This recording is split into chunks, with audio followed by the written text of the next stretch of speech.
It all starts with a vision, of course, and the Tigers had a really bold plan. I want to take a listen to Richmond CEO Brendon Gale's comments back in 2010. I'm really confident we've got a core group of young guys that are talented enough to be part of 11th Premiership. I'm really confident in the kids we've brought into the system this year, and the Dustin Martins of these sorts of guys I think will be very good players for the club. But more importantly, some of the guys at the back end of the draft, I think they've recruited really wisely. But clearly, Gary, we have to go to the draft and we have to exercise our judgment very carefully. We have to make the right decisions. I make no apologies for the fact we want to be the best football club. We want to be the greatest. You cop some flack about the fact that you put a document, an internal document that got out earlier than you would have liked, spoke of a membership target of 75,000, 3 flags in 2020, and this over this 5-year plan or 10-year period. It starts with a vision, and we're not here just to compete. No one is. There's no point. You may as well pack up and go, no, I'm not embarrassed. I'm actually proud of that. And we've got a vision to compete and to be the best on the field, the best off the field. If we're not locked into that, we might as well pack up and go home. If we can't build the capacity of our club over the next 5 years, some real muscle and horsepower, we're not going to get there. It's going to take a lot longer. So we've got to improve our footy performance. We've got to make 3 final series over the next 5 years.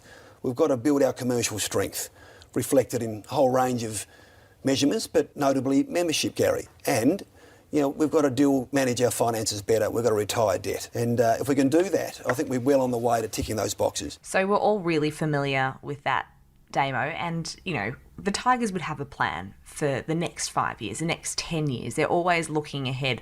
What do you think that plan might be?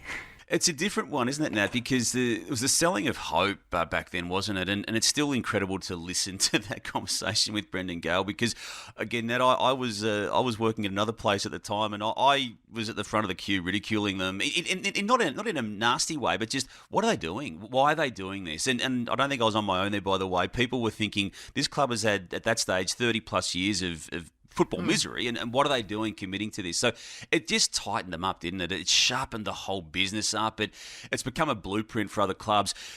You ask me what they do now. They can't sell, I don't believe, that same hope now because of the fact they've still got these ageing superstars in a past footy life on their list. You can't prepare, I don't feel, for anything beyond 2022 with Cochin, with Revolt. So how they present that publicly, Nat, is going to be an exercise in itself. But while they've got them on the list, the premiership window is still now. Clearly, it is still now. They're not going around again with those players. They're not bringing Tarrant in without that being their mindset for next year. How that looks in the next 5-year plan, Nat, I'm not going to even hazard a guess at it because there's far greater footy brains attached to that footy club than we are on the outside. And they've done it once before.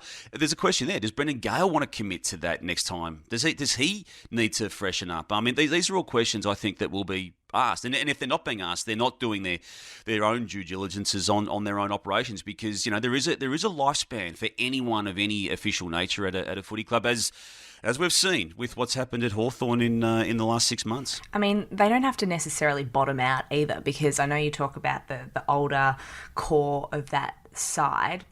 But you look at their draft hand, I'm just looking at the indicative draft order as it stands now after the trade period. And so they've got pick 7, which, they're going to get a fantastic player there. Then they've got 26, 27, 28 as well. So they've got a pretty good draft hand that they might be able to regenerate quickly. You look at Sydney and they've never really had to bottom out and they're always able to kind of just keep up amongst it and regenerate. I'm sure Richmond are looking at doing something similar.